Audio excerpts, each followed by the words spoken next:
चलिए, हर हर महादेव, जय भीम, सभी को जय हिंद। चलिए, तो रेडी भैया, आवाज वगैरह मिल पा रही है ना आप सभी को? मिल पा रही है? तो चलिए फिर स्टार्ट करते हैं। आपके सामने क्वेश्चन दिया गया है और आपसे यहाँ पर दिया गया है, कह रहे निम्नलिखित में से कौन सा शब्द जातिवाचक संज्ञा नहीं है? चलिए बताइएगा। हर हर महादेव, हर हर महादेव। देखो आपसे कह रहा है यहाँ पर क्या कि निम्नलिखित में से कौन सा शब्द जातिवाचक संज्ञा नहीं है?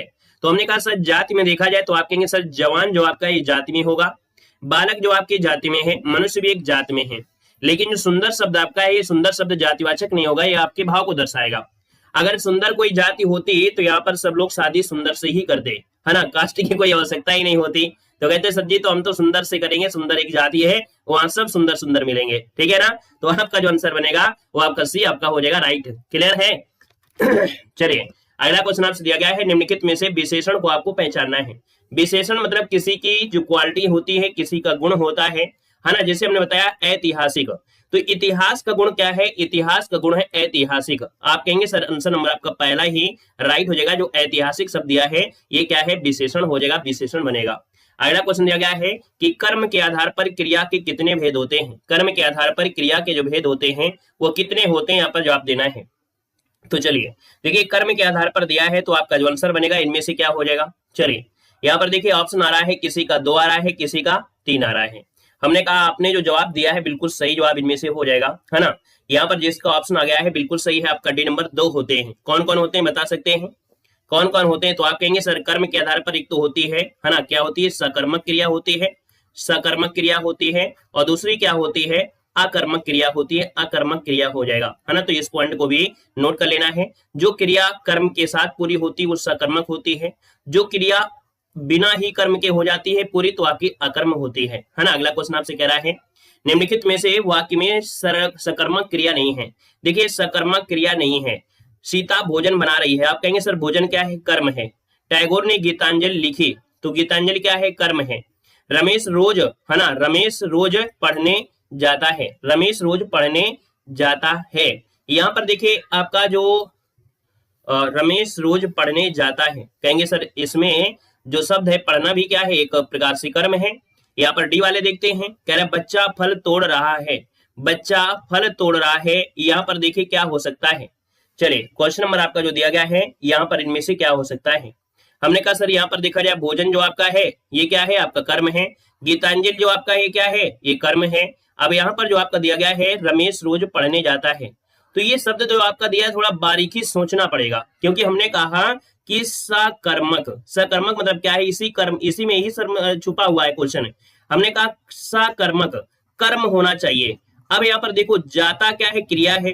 पढ़ना क्या है? क्रिया है। रोज क्या है? अव्यय है। ये क्या है? करता है। इसमें कहीं कर्म दिख नहीं रहा है, इसमें कहीं कर्म दिख ही नहीं रहा है। और जब कर्म नहीं दिख रहा है तो आपका आंसर हो गया कौन? यहाँ पर सी हो गया, क्योंकि यहाँ पर जो फल दिया है ये भी क्या है? कर्म है। तो ये क्वेश्चन बड़ा अच्छा था, लॉजिक वाला क्वेश्चन था, है ना। यहाँ पर आंसर आपका सी वाला बिल्कुल सही जवाब हो जाएगा, राइट। ठीक है, वेरी गुड। अगला क्वेश्चन आपसे कह रहा है कि राजा सेवक को कंबल देता है। हमने कहा जब भी कभी देने की बात हो जाए, जब भी कभी देने की बात करे तो आपको हमेशा क्या लगाना है? संप्रदाय नहीं लगाना है, दुनियादारी छोड़ना नहीं है। याद रखिए यहाँ पर आंसर जो आपका दिया है राजा सेवक को कंबल देता है, जब देने की बात करें तो हमेशा क्या होता है? संप्रदान कारक होता है। अगला जो देखा ना जा सके वाक्य के लिए शब्द में से कौन है? जो देखा नहीं जा सकता है, जो देखा नहीं जा सकता है तो आप कहेंगे सर यहाँ पर देखिए दृश्य तो होगा नहीं, पारदर्शिता में भी देखा जा सकता है, आप कहेंगे ऑप्शन बी हो जाएगा अदृश्य। क्या हो जाएगा? अदृश्य। अब ये अपारदर्शी मतलब एक प्रकार से देखा जा सकते हैं, एक ट्रांसपेरेंट मतलब दूसरी तरफ देखने के लिए। तो इसका आंसर बेस्ट आंसर आपका बी वाला राइट हो जाएगा, याद रखिएगा। ठीक है, अगला क्वेश्चन आपसे यहाँ पर दिया गया है, कह रहा है ज्ञा वर्ण जो बना है वो किसके संयोग से बना है? तो हमने कहा सर ज्ञा को बोलते हैं ज्या। क्या बोलेंगे? ज्या बोलेंगे। तो आप कहेंगे सर ये बना है ऑप्शन आपका बी से, अर्थात स्वर रहित व्यंजन जब स्वर सहित व्यंजन से जुड़ता है तो ये बन जाता है संयुक्त व्यंजन। क्या बन जाता है? आप कहेंगे सर आपने मॉर्निंग वाली क्लास में बताया था संयुक्त व्यंजन क्या होते हैं? जब स्वर रहित व्यंजन, देखो इसमें स्वर तो है नहीं क्योंकि यहाँ पर हलंत लगे हैं, और यहाँ पर आपका स्वर है क्योंकि ये पूरा अक्षर लिखा है। याद रखिएगा कि जो हलंत लगी होती है इसका मतलब होता है ये आधा अक्षर है, इसमें से स्वर नहीं है। और यहीं पर अगर इसमें स्वर मिला दिया जाए तो आप कहेंगे ये पूरा का पूरा का होता है। अर्थात स्वर रहित व्यंजन जब स्वर सहित व्यंजन से मिलता है तो ये हो जाता है संयुक्त व्यंजन। आंसर नंबर आपका हो गया बी नंबर। संयुक्त व्यंजन की संख्या कितनी होती है? आप कहेंगे संयुक्त व्यंजन की संख्या आपकी 4 होती है ना, जो कि क्वेश्चन ये आपकी पुलिस में पूछा भी गया था। इस बार जो यूपी पुलिस हुआ था उसमें एक क्वेश्चन यही परिभाषा आई थी कि स्वर रहित व्यंजन जब स्वर सहित व्यंजन से जुड़ता है तो होता क्या है? संयुक्त व्यंजन। इसको नोट कर लीजिएगा, अच्छा क्वेश्चन है। यहाँ पर अगला दिया गया है भाववाच्य वाला वाक्य इनमें से कौन सा है? चलिए भाववाच्य वाला जो वाक्य है इनमें से कौन सा है? चलिए भाववाच्य आपसे पूछा गया, इसका आंसर इनमें से क्या हो जाएगा? चलिए हाँ वेरी गुड। यहाँ पर देखा जाए तो आपका जो आंसर है यहाँ पर राइट इनमें से क्या हो जाएगा? हाँ तो देखिए यहाँ पर आपका जो आंसर आ गया है भाववाच्य वाला वाक्य इनमें से कौन सा है? क्वेश्चन नंबर आपका 8 दिया है और 8 की बात करते तो ऑप्शन सी जब का हितेश से खाया नहीं जाता है। हितेश से खाया नहीं जाता है, इसका मतलब आपका जो आंसर आ गया है यहाँ पर आपका राइट हो जाएगा, आपका सी नंबर राइट हो जाएगा। दोस्तों याद रखिएगा, क्लियर है। आगे बढ़िए, क्वेश्चन आपसे अगला पूछा गया और आपसे कह रहा है जिसकी लाठी उसकी भैंस, जिसकी लाठी उसकी भैंस। यहाँ पर आपको बताना है जिसकी लाठी उसकी भैंस, यहाँ पर आंसर इनमें से क्या हो जाएगा? चलिए यहाँ पर जवाब देना है। चलिए यहाँ पर बताइएगा जिसकी लाठी उसकी भैंस, इसमें से कह रहा है जिसकी लाठी उसकी भैंस, ये भैंस ये है क्या? कहावत है, लोकोक्ति है, आपका है क्या? या मुहावरा है? तो आप कहेंगे सर 9 को ऑप्शन बनेगा डी नंबर है। ये जिसकी लाठी उसकी भैंस ये क्या है? तो आपकी लोकोक्ति होती है, ये होती है लोकोक्ति। जो आपका आंसर है यहाँ पर डी नंबर है राइट हो जाएगा। दोस्तों याद रखिएगा, क्लियर है। यहाँ पर अगला क्वेश्चन दिया गया पुस्तक जो आपका है क्या? पुस्तक पुल्लिंग है, स्त्रीलिंग है, नपुंसक है, या इनमें से कोई नहीं? आप कहेंगे सर क्वेश्चन नंबर जब आपका 10 है, थोड़ा अच्छा टाइप का क्वेश्चन लग रहा है। ठीक है, हर हर महादेव, हर हर महादेव। हमने कहा पुस्तक कैसा है या पुस्तक कैसी है? तो आप कहेंगे सर पुस्तक नपुंसक में भी तो होगा, लेकिन हमने कहा कि सर आप पढ़ रहे हैं हिंदी, जब हिंदी पढ़ रहे होते हैं तो हिंदी में लिंग आपके 2 ही होते हैं, एक होता है स्त्रीलिंग, दूसरा होता है पुल्लिंग। तो आप कहेंगे सर ये आंसर आपका बी यहाँ पर जाएगा, आपका जवाब हो जाएगा बी नंबर स्त्रीलिंग हो जाएगा। अगला क्वेश्चन आपसे कह रहा है किसी काम को करने में हिचकिचाना, समानार्थी शब्द आपका है क्या? किसी काम को करने में हिचकिचाना। तो दोस्तों यहाँ पर देखा जाए 11 नंबर का ऑप्शन क्या हो जाएगा? तो आप कहेंगे संकोच हो रहा है ना, संकोच है। यहाँ पर आंसर जो आपका ये हो जाएगा संकोच। तो याद रखिए किसी काम में अगर हिचकिचा रहे हैं, मतलब आप नई जगह आप जाते हैं, है ना, जब नई जगह जाते हैं तो आपके अंदर एक संकोच होता है कि मैं 1 रोटी खाऊं, 2 रोटी खाऊं, 3 खाऊं। और ऐसा नहीं कि आप घर में 5 रोटी खाते हैं, उनके यहाँ पर जाएंगे छोटी छोटी रोटी मिलेंगे तो आप संकोच करेंगे, है ना। तो यहाँ पर आंसर क्या हो जाएगा? यहाँ पर एक हो जाएगा, याद रखिएगा। ठीक है, नमस्कार भैया, नमस्कार। अगला क्वेश्चन आपसे कह रहा है निम्नलिखित में से अनमेल अनकार्थी शब्द बताना है, मतलब जिसमें से मेल न खा रहा हो, है ना। अनेक आरती में जो मेल ना खा रहा हो 12 नंबर में, वो आपसे कह रहा है। हमने कहा सर यहाँ पर गो दिया है गाय होता है, और इंद्री मतलब स्वर्ग होता है। खत दिया है पत्र, और आख्यान मतलब दिया है खजाना। हमने कहा आख्यान मतलब ये व्याख्या को दर्शाता है। क्या दर्शाता है? ये व्याख्या को दर्शाता है। तो आपकी खजाना तो नहीं होगा, ठीक है, ये खजाना आपका नहीं होगा। ऑप्शन नंबर आपका बी गलत दिया है। वहीं पर ढर्रा मतलब होता है पद्धति, है ना। ढर्रा बोलते हैं एक ही ढर्रा आप लोग पकड़े रहते हैं, एक ही ढर्रा पकड़े रहते हैं, है ना। तो एक ही ढर्रा नहीं पकड़ना है, आपको नए नए तरीके खोजना है, अपनी पद्धति में परिवर्तन करना है। उपाय मतलब होता है जो आपका उपाय का व्यवहार, ठाकुर देवता ईश्वर आपका स्वामी। तो आंसर आपका बी हो जाएगा। अगला दिया गया है बाण। हमने कहा सर बाण या एक अर्थ दिया है बाण, इसके सही अर्थ आपको बताना है। देखिए 13 नंबर में हमने कहा बाण मतलब एक प्रकार से ये कह सकते हैं, बाण मतलब होती ना आपकी जो आदत होती है, आपकी जो आदत होती है, और बाण मतलब होता है तीर। तो याद रखिए इसका आंसर आपका हो जाएगा सी नंबर है, बाण और आपका यहाँ पर तीर, ये आपका आंसर राइट हो जाएगा। यहाँ पर अगला क्वेश्चन आपसे कह रहा है और आपसे दिया गया है क्वेश्चन, क्या कह रहा है? सूरज का तत्सम इनमें से क्या होता है? सूरज का तत्सम क्या है? यहाँ पर पूछा गया सूरज का तत्सम क्या है। हमने कहा सूरज ये शब्द आपका क्या है? ये तद्भव है, इसका तत्सम होता है सूर्य। मतलब जब रा लगा है तो आप कहेंगे सर आंसर नंबर आपका पहला ही हो जाएगा। वर्तिका शब्द जो दिया है, वर्तिका का तद्भव क्या होता है? वर्तिका का तद्भव इनमें से क्या होता है? चलिए यहाँ पर देखिए आपका 15 नंबर का जो ऑप्शन आ गया है वो आपका बी हो जाएगा, बाती, है ना। याद रखिए जिसका भी ऑप्शन आ रहा है यहाँ पर आपका बी नंबर बिल्कुल हो जाएगा। हमने कहा वर्तिका बाती, ये आपकी यूपी पुलिस एग्जाम में क्वेश्चन पूछा भी गया था, आपको याद होगा। तो यहाँ पर देखिए अगला क्वेश्चन आपसे कह रहा है, यहाँ पर दिया है त्रुटियां, है ना। क्या दिया है? आपसे कह रहा है त्रुटियां जो आपकी हैं वो आपकी त्रुटि किसमें है, यहाँ पर ध्यान देना है। अगर आपको एबीसीडी में त्रुटि दिख रही हो तो एबीसीडी लगा दीजिएगा, और एबीसीडी में ना लग रही हो तो आप जो बचा हुआ डी है उसको लगा दीजिएगा। कह रहा है यह मनोहर दृश्य के देख मैं दंग रह गया, यह मनोहर दृश्य देख के मैं दंग रह गया। यहाँ पर देखिए 16 नंबर में जो गड़बड़ी है कुछ है क्या? चलिए 16 नंबर में गड़बड़ी क्या है? देख कर, है ना, ये जो देख के दिया है देख कर होना चाहिए। यहाँ पर कहेंगे सर जी अगर यहाँ पर जो शब्द दिया गया है देख कर अगर हो जाता तो बिल्कुल सही हो जाता, देख कर, ठीक है। यहाँ पर गड़बड़ी आपकी इसमें है। अगला है लोकोक्ति शब्द लोक तथा उक्ति से मिलकर बने हैं। तो देखिए 17 नंबर में क्या गड़बड़ है? चलिए यहाँ पर देखा जाए तो आपका जो 17 नंबर में है वो क्या गड़बड़ी है, पहचान कर सकते हैं। हमने कहा लोकोक्ति शब्द लोक तथा उक्ति से मिलकर बने हैं। यहाँ पर देखा जाए 17 नंबर में क्या गड़बड़ी है? चलिए यहाँ पर 17 नंबर में देखिए यहाँ पर देखा जाए तो मिलकर बना है, लोकोक्ति मिलकर बना है। देखो ये बने शब्द लिखे, बने शब्द, हमने कहा लोकोक्ति शब्द एक ही वचन तो है, ये बहुवचन तो आपका है नहीं है। लोकोक्ति जो दिया है वो एक ही वचन तो है, कोई बहुवचन तो नहीं दिया है।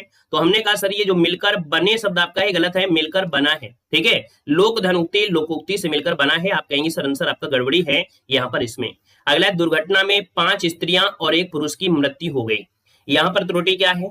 चलिए यहाँ पर देखा जाए 18 नंबर में, तो हमने कहा सर 18 को थोड़ा ध्यान देते हैं कि दुर्घटना में 5 स्त्रियां और 1 पुरुष, या हमको इस दूसरे शब्द को स्त्रियां के स्थान पर स्त्रियों कर दिया जाए, 5 स्त्रियों, है ना, और 1 पुरुष की मृत्यु हो गई। यहाँ पर जो स्त्रियां हैं इसकी जगह स्त्रियों कर दीजिए तो आपका सही हो जाएगा। ये छोटी सी बारीकी सी गलती थी। अगला समय अपनी अपेक्षा करने वालों को कभी क्षमा नहीं करता है। देखिए 19 नंबर में यहाँ पर कह रहा है समय अपनी अपेक्षा करने वालों को, हमें लग रहा है कि गड़बड़ी यहाँ पर कुछ मिल रही है, थोड़ा सा गड़बड़ी यहाँ पर मिल रही है। क्या गड़बड़ी है ये थोड़ा आपको देना है। अपनी उपेक्षा करने वालों, उपेक्षा की जगह अगर अपेक्षा कर दिया जाए, अपेक्षा के स्थान पर उपेक्षा, मतलब समय अपनी अपेक्षा ने उपेक्षा करने वाले, याद रखिए यहाँ पर समय, है ना, दिया समय अपनी अपेक्षा करने वाले, यहाँ पर अगर ये शब्द हो जाता अपेक्षा करने वालों को कभी क्षमा नहीं करता है, याद रखिएगा। यहाँ पर आगे बढ़ते क्वेश्चन आपसे अगला पूछा गया है, संसार में जड़ चेतन जितने भी पदार्थ हैं सब में परिवर्तनशील है। यहाँ पर 20 नंबर में देखिए आपसे कह रहा है संसार में जड़ चेतन जितने भी पदार्थ हैं सब में परिवर्तनशील हैं। यहाँ पर देखिए 20 नंबर में क्या कर दिया जाए? चलिए सब परिवर्तनशील है, मतलब सब में जो आपका दिया गया है, सब में जो शब्द दिया गया ये वाला, ये जो शब्द दिया है कहीं ना कहीं ये थोड़ा सा हमें लग रहा है कि इसमें गड़बड़ी है। देखिए अगर इसकी जगह हम यहाँ पर क्या कर दिया जाए, इसकी जगह अगर हम बोलते हैं सब, है ना, कि भैया संसार में जड़ चेतन जितने भी पदार्थ हैं सब परिवर्तनशील हैं, तो हमने कहा सर गड़बड़ी मिल गई है आपकी इसमें, तो आप कहेंगे सर इसकी जगह क्या कर दीजिए, सब कर दीजिए, तो आपका सही हो जाएगा, है ना। क्लियर हो गया। यहाँ पर देखिए अगला क्वेश्चन आपसे कह रहा है रिक्त स्थान आपको भरना है। क्या भरना है देखिएगा, कह रहा है यहाँ पर की भावना देश के लिए हितकारी होती है, की भावना। अब भैया आप कहेंगे भावना जो दिया गया है ये राष्ट्रीयता की भावना, याद रखिएगा राष्ट्रीयता की भावना देश के लिए हितकारी होती है, ऑप्शन डी बनेगा। अगला है प्रगतिकामी व्यक्ति को हमेशा करते रहना चाहिए, प्रगतिकामी, है ना, प्रगतिकामी व्यक्ति को हमेशा करते रहना चाहिए। यहाँ पर छिद्रान्वेषी छोटी छोटी बारीखों निकालना ये होगा नहीं, व्यंगम होगा नहीं। यहाँ पर आत्मलोचन, यहाँ पर 22 नंबर जो दिया गया है आत्मलोचन करना चाहिए, इसका आंसर आपका बनेगा ए नंबर। अगला है पुरुष पत्नी के मरने पर कहलाता है, मतलब अगर किसी पुरुष की पत्नी मर गई है तो उसे क्या कहते हैं आपसे कह रहा है। तो दोस्तों यहाँ पर विधुर होता है, पुरुष पत्नी के मरने पर होता है विधुर। यहाँ पर जो आंसर है 23 नंबर का ऑप्शन बी हो जाएगा, है ना। यहाँ पर आंसर आपका बी बनेगा। यहाँ पर देखो दिया गया वे विद्वान, पुरुष की अगर पत्नी मर गई है तो यहाँ पर विधुर होता है, सही है। यहाँ पर दिया गया है आपसे कह रहा है वे विद्वान हैं, वे कैसे विद्वान हैं, तो आप कहेंगे सर वे जो विद्वान है ना, छोटे मोटे विद्वान तो होंगे नहीं क्योंकि विद्वान शब्द दिया है, तो इसका मतलब ये होगा ये प्रकांड शब्द बोलेंगे, है ना, बहुत बड़े अपने आप में क्या है विद्वान है, तो हम प्रकांड शब्द का प्रयोग करते हैं। क्या प्रकांड शब्द का प्रयोग किया जाता है। यहाँ पर अगला क्वेश्चन आपसे कह रहा है भारत एक देश है, तो भारत एक देश है, ये देश आपका है कैसा है, बहुभाषी है या अल्पभाषी है, तो आप कहेंगे भारत में देखा जाए जो भाषाएं हैं, है ना, भारत में जो भाषाएं हैं वो बहुत सी भाषाएं हैं, अर्थात बहुभाषी भरेंगे, आंसर नंबर आपका सी राइट हो जाएगा। अगले क्वेश्चन पर आते हैं। क्वेश्चन आपसे कह रहा है कि दिए गए वाक्यांश में से आपसे कह रहा है कि 4 विकल्प दिए हैं, उचित विकल्प आपको भरना है, वाक्यांश के लिए एक शब्द आपको बताना है। जिसे कठिनाई से भेदा जा सके, जिसे कठिनाई से भेदा जा सके, यहाँ पर देखा जाए तो आपका जो आंसर है इनमें से क्या होगा, जो कठिनाई से भेदा जा सके, तो भैया ये अभेद नहीं होगा, यहाँ पर होगा बी नंबर दुर्भेद, है ना, दुर्भेद, जो कठिनाई से भेदा जा सके उसे दुर्भेद कहते हैं। अगला है जो सबको समान भाव से देखे, जो सबको समान भाव से देखें, यहां पर इनमें से क्या हो जाएगा। चलिए यहां पर जवाब देना है, जो सबको समान भाव से देखे। आप कहेंगे सर 27 नंबर का जो ऑप्शन दिया गया है यहाँ पर क्या हो जाएगा, दूरदर्शी। तो भैया दूर की बात तो हो ही नहीं रही है, तो हम दूर की नहीं करेंगे। सूक्ष्मदर्शी, क्या सूक्ष्म देखेंगे, ये भी नहीं होगा। और अच्छा आपका दिया है समदर्शी, सम मतलब बराबर, सम मतलब बराबर, तो आप कहेंगे समदर्शी, बराबर रूप में देखना है, तो आंसर आपका डी वाला बेस्ट आंसर आपका हो जाएगा। क्लियर है। यहाँ पर देखिए अगला क्वेश्चन आपसे कह रहा है परलोक से संबंधित, जो परलोक से संबंधित होते हैं उन्हें कहते क्या हैं। तो दोस्तों 28 नंबर का ऑप्शन क्या बनेगा, हमने कहा परलोक मतलब होता है पारलौकिक, पारलौकिक जो परलोक से संबंधित है उसे पारलौकिक कहते हैं। इहलौकिक मतलब होता है यह लोक, है ना, इस लोक से संबंध है जिनका, उसे हम लोग बोलते हैं इहलौकिक बोलते हैं। क्लियर हो गया है। यहाँ पर देखिए अगला क्वेश्चन आपसे कह रहा है अवैध मतलब होता है जिस चीज को मना किया जाए वो अवैध होता है, और दूर भेद मतलब एक प्रकार से कह सकते हैं जो दूरी के हिसाब से यहाँ पर कर दी जाए। अवैध मतलब होता है जिसको मना ही कर दिया जाए।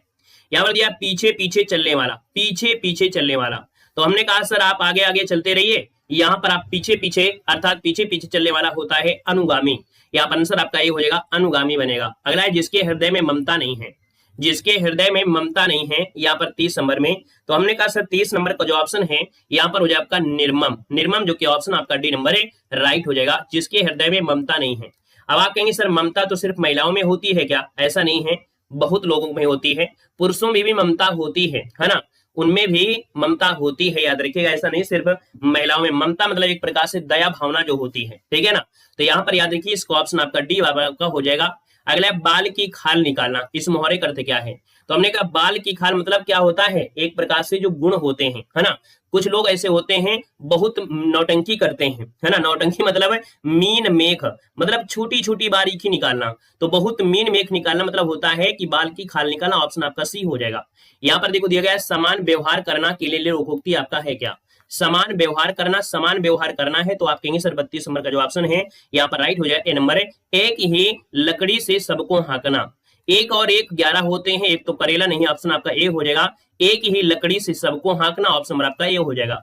चाहे वो नया स्टूडेंट हो चाहे पुराना स्टूडेंट हो, हम आपको हमेशा कहते हैं कि देखिए हम आपकी कमेंट को तुरंत पहचान लेते हैं कि आप हमारे पुराने स्टूडेंट हैं, नए स्टूडेंट हैं, लेकिन एक ही रिक्वेस्ट होता है कि कॉपी पेस्ट ना करके पढ़ाई पर ध्यान दें।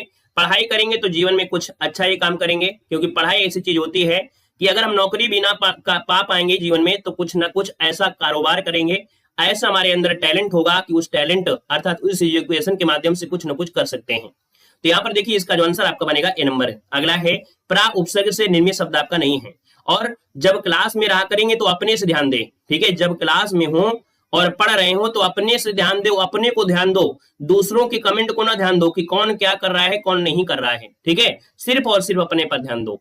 यहाँ पर दिया है प्रा उपसर्ग से निर्मित शब्द आपका नहीं है 33 नंबर में, तो हमने कहा सर देखिए यहाँ पर प्रा में ये दिया गया है, यहाँ पर ये भी शब्द दिया है, यहाँ पर ये दिया है, तो ऑप्शन नंबर आपका बी हो गया, ठीक है। अब समझ गए होंगे, थोड़ा स्पीड लेते हैं। यहाँ पर दिया है भनक शब्द में लगा प्रत्यय क्या है, थोड़ा सा अपने आप में स्पीड बढ़ाइए। भनक शब्द में लगा प्रत्यय क्या है, भनक, है ना। यहाँ पर देखा जाए 34 नंबर का जो ऑप्शन है, आप कहेंगे सर यहाँ पर आंसर आपका बी हो जाएगा। यहाँ पर अक जिसका ऑप्शन आ गया है राइट हो जाएगा। हमने कहा सर जैसे आपका दिया है भन, भन धन अक हो जाएगा।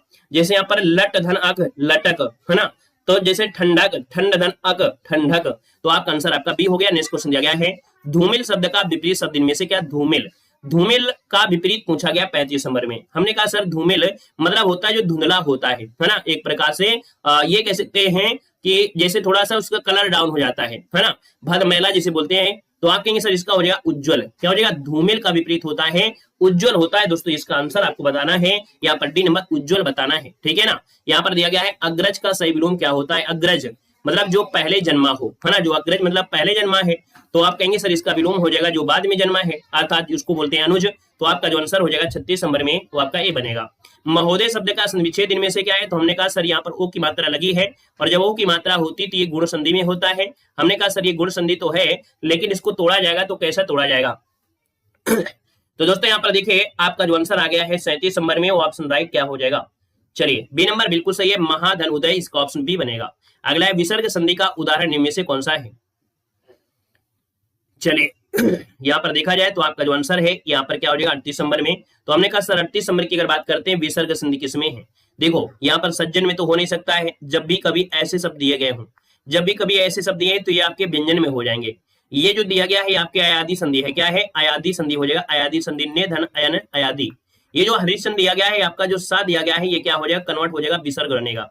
अर्थात आप कहेंगे इसको तोड़ा जाएगा तो बनेगा हरि और विसर्ग लग जाएगा और बनेगा आपका चंद्र, है ना। तो आप कहेंगे सर आंसर आपका हो गया बी नंबर। अगला क्वेश्चन आपसे यहाँ पर दिया गया और आपसे कह रहा है जिस समास में दूसरा पद प्रधान होता है उसे क्या कहते हैं, जिस समास में दूसरा पद प्रधान हो। दूसरे पद को बोलते हैं अंतिम पद, अर्थात जिस समास का अंतिम पद प्रधान होता है उसको बोलते हैं तत्पुरुष समास कहते हैं। द्वंद्व समास के दोनों ही पद क्या होते हैं, प्रधान होते हैं, ठीक है, दोनों ही पद प्रधान होते हैं। अव्ययभाव समास का जो पहला पद होता है वो आपका प्रधान होता है। यहाँ पर बहुव्रीहि समास में क्या होता है, इसके कोई भी पद प्रधान नहीं होते हैं, ना तो पहला ना तो दूसरा, है ना, ना तो पहला ना तो दूसरा। बनने वाला जो तीसरा आपका पद होता है वो भी विशेष अर्थ बनेगा। इसका जो तीसरा पद होगा वो बनेगा विशेष शब्द बनेगा, विशेष शब्द बनेगा, वो होता है बहुव्रीहि समास, ठीक है। अगला है अमर्ष, क्या है अमर्ष। ये जो अमर्ष होता है एक संचारी भाव होता है, जैसे आपके मन में कुछ समय के लिए आपके आते हैं, जैसे द्वेष या कुछ भी होता है, तो ये क्या होते हैं, संचारी भाव की संख्या 33 होती है ना। यहाँ पर 34वें नंबर का जो आपका कह सकते हैं संचारी भाव है आपका छल। छल नाम का जो संचारी भाव है आपके कवि देव के अनुसार आपका है।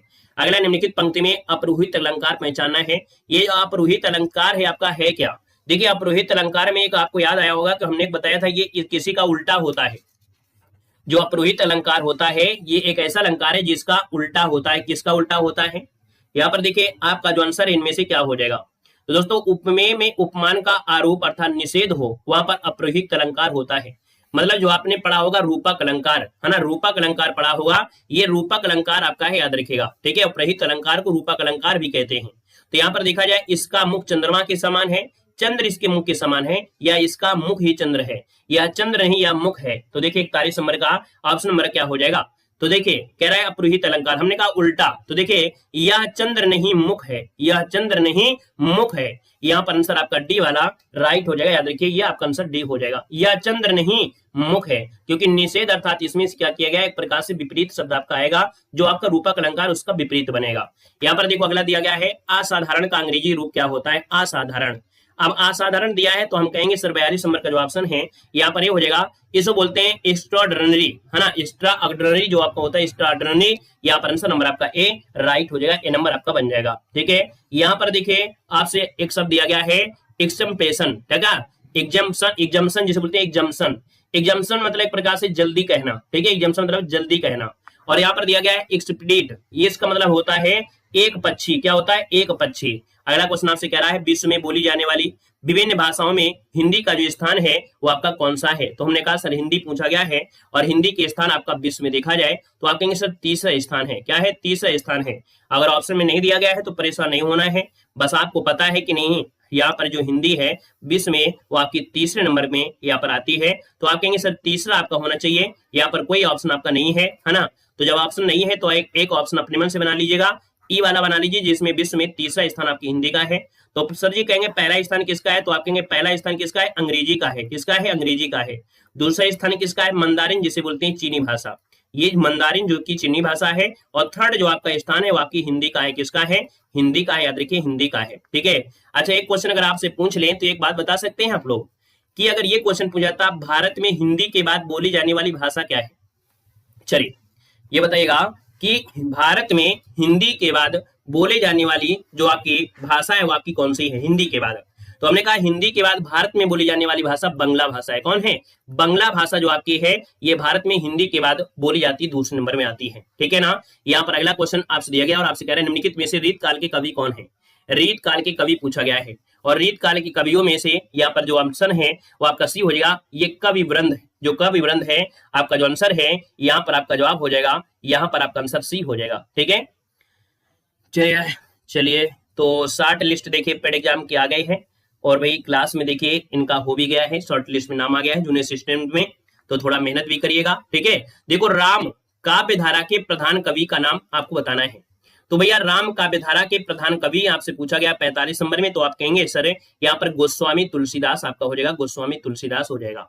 यहाँ पर देखो गद्यांश दिया गया और गद्यांश दिया गया है केरल के बारे में है, अर्थात केरल की जो आपकी भाषा है ना, यहाँ पर केरल के बारे में है। इसका एक शब्द आपका दिया गया है, इसको समझेगा कि केरल नारियल का प्रदेश है, क्या, केरल नारियल का प्रदेश है। केरल की भाषा में एक शब्द है केरलतम, क्या है, केरलतम, जिसका अर्थ होता है नारियल की भूमि, है ना। केरलतम का केरल हो गया है। नारियल और ताड़ के वृक्षों, है ना, उसी के बारे में दिया गया है। मतलब केरल में आपको मालूम है कि जो आपके होते हैं नारियल वगैरह आपके मिलते हैं, उसी के बारे में दिया है। और आपको मालूम है नारियल से बहुत चीजें बनती हैं, उद्योग धंधे भी होते हैं, झाड़ू वगैरह होता है ना। यहाँ पर काजू आजू के व्यापार के बारे में ये सब चीज आपको यहाँ पर दिया गया है। तो भैया आप लोग अध्यास में जो दिया है सेम टू सेम आपको छाप देना है, कोई नया चीज इसमें से आपका नहीं है। अब जो दिया गया वही आपको इसमें मिलेगा, ठीक है ना। यहाँ पर आते हैं अगले पॉइंट में। अगला पॉइंट आपसे क्या कह रहा है, यहाँ पर देखिए अगला पॉइंट दिया है प्राकृतिक सौंदर्य आपका हो गया है। जनश्रुति का आधार क्या होता है, जनश्रुति। जनश्रुति मतलब हम लोग कहते हैं किसके हैं, ये चीज जो आपका शब्द है ना, ये जो शब्द आपका जनश्रुति दिया है, ये शब्द आपको पता होना चाहिए। जनश्रुति, जन मतलब होता है क्या, जन मतलब होता है लोग, और श्रुति मतलब सुनना। अर्थात यहाँ पर देखा जाए तो इसका ऑप्शन बी हो जाएगा, जन प्रसिद्ध, लोगों में जो प्रसिद्ध है ना, तो इसका आपका बी हो जाएगा। अगले क्वेश्चन में आइएगा, क्वेश्चन आपके सामने है, बीजक किसकी रचना है। चलिए बीजक जो रचना है वो आपकी किसकी रचना है, यहाँ पर जवाब देना है। बीजक जो रचना है वो आपकी किसकी है, चलिए भाई फटाफट जवाब दीजिए। बीजक जो रचना है वो आपकी किसकी है। हमने कहा सर बीजक की अगर बात करते हैं तो आपका जवाब इनमें से क्या होगा। चलिए फटाफट जवाब दीजिए। चलिए हाँ, बीजक जो आपके है ऑप्शन नंबर आपका बी नंबर तो नहीं होगा भाई। बीजक जो आपके है वो ऑप्शन सी हो जाए आपकी किसके है, तो आप कहेंगे सर तुलसीदास की है। किसके है, तो आपकी तुलसीदास की जो आपकी रचना है वो आपकी तुलसीदास है, जिसका भी ऑप्शन आ गया है यहाँ पर आपका बी सी नंबर है। यहाँ पर जवाब हो जाएगा सी नंबर हो जाएगा। अगला है सच्चिदानंद हीरानंद वासैन का उपनाम इनमें से पूछा गया है। सच्चिदानंद हीरानंद वासैन का जो नाम है इनमें से राइट क्या हो सकता है, तो आप कहेंगे सच्चिदानंद हीरानंद वासैन का उपनाम है क्या, यहाँ पर आगे जो कि ऑप्शन नंबर आपका ए राइट हो जाएगा। ए नंबर बिल्कुल सही जवाब इनमें से हो जाएगा। अगला है बिहारी के जो प्रसिद्ध है वो आपके क्या प्रसिद्ध है। बिहारी के जो प्रसिद्ध हैं वो आपके क्या प्रसिद्ध बताना। देखो यहाँ पर आपसे क्या है बिहारी, तो बिहारी जाने जाते हैं किसके लिए, तो आपके दोहे के लिए। किसके लिए, दोहा आपका आंसर बिल्कुल सही होगा। नेक्स्ट क्वेश्चन दिया गया है कि डॉक्टर नागेंद्र ने किस युग को स्थूल के प्रति सूक्ष्म का विद्रोह कहा है। डॉक्टर नागेंद्र ने किस युग को स्थूल के प्रति सूक्ष्म का विद्रोह कहा है, यहाँ पर आंसर क्या हो जाएगा। बहुत अच्छे, हमने कहा सर यहाँ पर देखा जाए तो आपका जो आंसर आ रहा है वो ऑप्शन नंबर आपका हो जाएगा कौन, चलिए सी नंबर। यहाँ पर देखा जाए तो आपका जो आंसर है डॉक्टर नागेंद्र ने किस युग को स्थूल के प्रति सूक्ष्म का विद्रोह, ऑप्शन नंबर आपका सी छायावाद आपका आंसर है, राइट हो जाएगा। छायावाद बिल्कुल सही हो जाएगा। क्लियर हो गया है। चलिए यहाँ पर देखिए अगला क्वेश्चन दिया गया है, मैथिली शरणगुप्त ने नहीं लिखा है। मैथिली शरणगुप्त ने क्या नहीं लिखा है, आपसे पूछा गया है। चलिए बताइएगा। मैथिली शरणगुप्त 49 नंबर अच्छा क्वेश्चन है। यहाँ पर जितने लोग भी हैं सब लोग जवाब देंगे इस क्वेश्चन का। मैथिली शरणगुप्त, चलिए देखा जाए तो आप कहेंगे सर यहाँ पर देखा जाए तो साकेत है, यहाँ पर यशोधरा है, जयद्रथवध है, लेकिन कामायनी नहीं है। क्योंकि कामायनी है किसकी, तो आप कहेंगे सर कामायनी जयशंकर प्रसाद की है। ऑप्शन नंबर आपका बी वाला जिसका आ रहा है बिल्कुल सही हो जाएगा। नेक्स्ट क्वेश्चन दिया गया है, कह रहा है मेरे मन भावन के उद्धव के आवन की सुधी ब्रज गावनी में पावक जबे लगी, इस पंक्ति के रचनाकार पूछ लिया है। और यहाँ पर जो आपका आंसर बनेगा इनमें से क्या होगा, तो दोस्तों ये जो पंक्ति के रचनाकार है वो ऑप्शन बी हो जाएगा, जगन्नाथ दास रत्नाकर की है। अगला है मेरी तिब्बत यात्रा के रचनाकार कौन है। हमने कहा जब तिब्बत मतलब जब यात्रा की बात करते हैं, जब यात्रा की बात करते हैं तो एक कवि है जो आपकी बहुत यात्रा के बारे में इन्होंने वर्णन किया है, राहुल सकरत्यान, जिसको ऑप्शन है आपका यहाँ पर सी नंबर है, सही हो जाएगा। अगला है त्यागपत्र उपन्यास के जो उपन्यासकार है उनमें से कौन है। चलिए त्यागपत्र उपन्यास के जो उपन्यासकार हैं इनमें से वो राइट क्या हो जाएगा। त्यागपत्र उपन्यास के जो उपन्यासकार हैं इनमें कौन है, जैनेन्द्र कुमार, जिसका ऑप्शन आ गया है बिल्कुल सही हो जाएगा। आप कहेंगे सर इसका आंसर आपका ये हो जाएगा जैनेन्द्र कुमार। अगला है हिंदी साहित्य के इतिहास के संबंध में मॉडर्न वर्नाक्यूलर प्रेस एक्ट जो आपका है modern vernacular literature of Hindustan किसने लिखा है। Modern vernacular literature of Hindustan किसने लिखा है। 253 की बात करते हैं तो इसका आपका आंसर जो आपका बनेगा इनमें से क्या होगा। चलिए बिल्कुल सही है, ये है आपके गियर्सन साहब हैं। गियर्सन ऑप्शन पर आपका सी बनेगा। नेक्स्ट क्वेश्चन आपसे कह रहा है निम्नलिखित में से किस पत्रिका का संबंध इलाहाबाद से है। किस पत्रिका का संबंध इलाहाबाद से है। तो दोस्तों यहाँ पर देखा जाए जो आपकी हिंदी प्रदीप पत्रिका है, हिंदी प्रदीप पत्रिका का जो संबंध है वो ऑप्शन बी नंबर है, राइट हो जाएगा। नेक्स्ट क्वेश्चन दिया गया है पराधीन सपने सुख नाही ये किस रचनाकार की पंक्ति है। पराधीन सपने सुख नाही ये किस रचनाकार की पंक्ति है। यहाँ पर देखा जाए तो आपका आंसर सी हो जाएगा, ये तुलसीदास की तुलसीदास हो जाएगा। अगला है सरस्वती पत्रिका के संपादक जो आपके हैं थे इनमें से कौन थे। सरस्वती पत्रिका के जो संपादक थे इनमें से कौन थे, यहाँ पर आंसर क्या होगा। तो आप कहेंगे यहाँ पर देखा जाए तो सरस्वती पत्रिका के संपादक पूछा गया है ना, यहाँ पर जो आंसर है आपका बी हो जाएगा, महावीर प्रसाद द्विवेदी आपका आंसर है, राइट हो जाएगा, महावीर प्रसाद द्विवेदी हो जाएगा। और अगला क्वेश्चन आपसे दिया गया है और आपसे यहाँ पर दिया गया है कि अमृतलाल नागर के किस उपन्यास में गोस्वामी तुलसीदास जी की जीवनी को आधार बनाया गया है। तो यहाँ पर देखिए आपका जो आंसर है आपका बी हो जाएगा मानस का हंस। मानस के हंस में ये अमृतलाल नागर का उपन्यास है, इसमें गोस्वामी तुलसीदास की जीवनी को आधार बनाया गया है। मानस का हंस ऑप्शन बी बनेगा। अगला दिया गया है रामचरितमानस में कांड जो आपके हैं सही क्रम इनमें से कौन सा है। रामचरितमानस में कांड जो है वो आपका सही क्रम क्या है, तो आपको पता है कि रामचरितमानस में 7 कांड हैं जिनको सोपान कहते हैं। अब आपको बिल्कुल क्रम से लिख देना है ना, कमेंट बॉक्स में कमेंट कर देना है 1 में कौन आएगा, 2 में कौन आएगा, 3, 4, 5, 6, 7। ये जो आपके हैं सातों कांड देखते हैं कितने लोगों को बिल्कुल क्रम से याद है ना, तो आप लोग क्रम से इसको नोट कर लीजिएगा। और इस क्लास को आज हम लोग यहीं पर रखते हैं, ठीक है, इस क्लास को आज हम लोग यहीं पर रखते हैं। आपकी अगली क्लास जो आपकी है उस अगली क्लास में चलते हैं, जो कि आपके यूपी पुलिस मॉडल पेपर री एग्जाम के लिए स्पेशल क्लास आपको दी जा रही है ना। तो आप लोग यहाँ पर अगली क्लास में आइए, तब तक आप लोग वीडियो को लाइक करिए। और हम लोग अगली क्लास में पहुंच रहे हैं, आपको लिंक दी गई है, क्लिक करके अगली क्लास में तब आप लोग पहुंचिए, ठीक है। तब तक अगली क्लास की हम पीडीएफ ओपन कर रहे हैं और आप लोग जल्दी से आ जाइए, ठीक है। धन्यवाद सभी को, जय हिंद।